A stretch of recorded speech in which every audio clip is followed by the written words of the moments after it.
A two-party system, Democrats and Republicans. Understanding the U.S.'s optional two-party system and why it remains. In the U.S., the government runs on a two-party system, which means there are two main political parties, or groups of people with similar beliefs about how the country should be run. These two parties are the Democratic Party and the Republican or GOP Party. They often compete in elections in order to control the government, and each party has different ideas about what laws should be made and how the country should be managed. But why does the U.S. use a two-party system when so many other countries seem to have many political parties? Especially when some Americans may feel that their values, or ideas you believe that make you who you are, and needs are not being fully met by either party, or say they feel like they have to support the least bad of two options when they vote. Honestly, there is no rule of law that requires the U.S. government to operate under a two-party system, and in fact, the party system itself is never referred to within the Constitution. But there are some big reasons that the Republican and Democratic parties maintain control. Because of your voting process. In most U.S. elections, the candidate with the most votes wins. This is because of a system called plurality, sometimes called first past the post, where the person with the highest number of votes wins, even if it's less than 50%. This can make small party voters feel like their vote is going to be wasted. Even if they vote to support the party they really like, that party will rarely get enough votes to win. For example, if there are three parties running and one gets 40% of the votes, that person wins, even though 60% of other voters pick someone else to win. Fear of splitting the vote.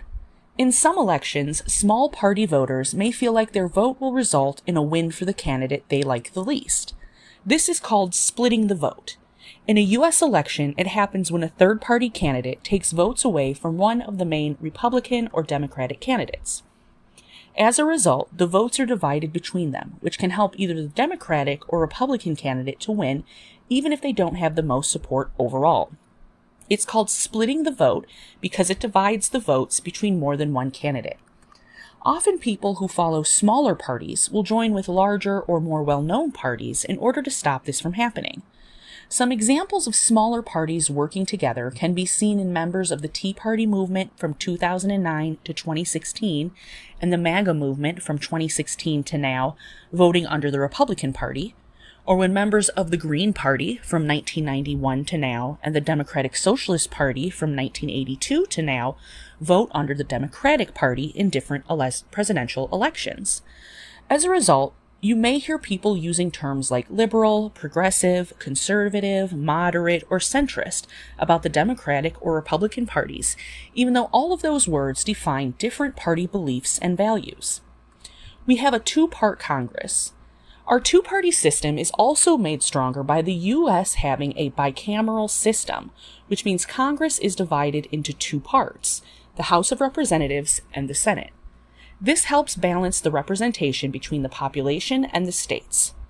Parties want to have enough people in Congress on their side so they can control the way laws and policies get approved. The House and Senate both have a majority and minority that show which party has more control or more members elected to work there. Wanting to keep this majority spot encourages smaller parties to work together under either the Republican or Democrat side. If the U.S. used a system called proportional representation, where seats in Congress are given based on the percentage of votes each party gets, there would probably be many different political parties in our Congress. We inherit our political party.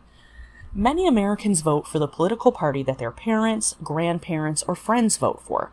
They may feel that party shares the same values and has the same ideas. A recent study found that 46% of Americans raised by parents who voted for Democrats claim that they are Democrats themselves, and 43% of Americans raised by parents who voted Republican are Republicans themselves. People may also feel worried that if they don't vote in the same way as their family and peers, that they will lose those relationships, their job, or friend group. This is called peer pressure and can affect adults too. While the two-party system has been the most common for most of American history, there are still many small parties or political movements that exist in the U.S. today. Some popular small parties include the Green Party, Democratic Socialist Party, and the Libertarian Party. You've been listening to the Shatterpoint Pod.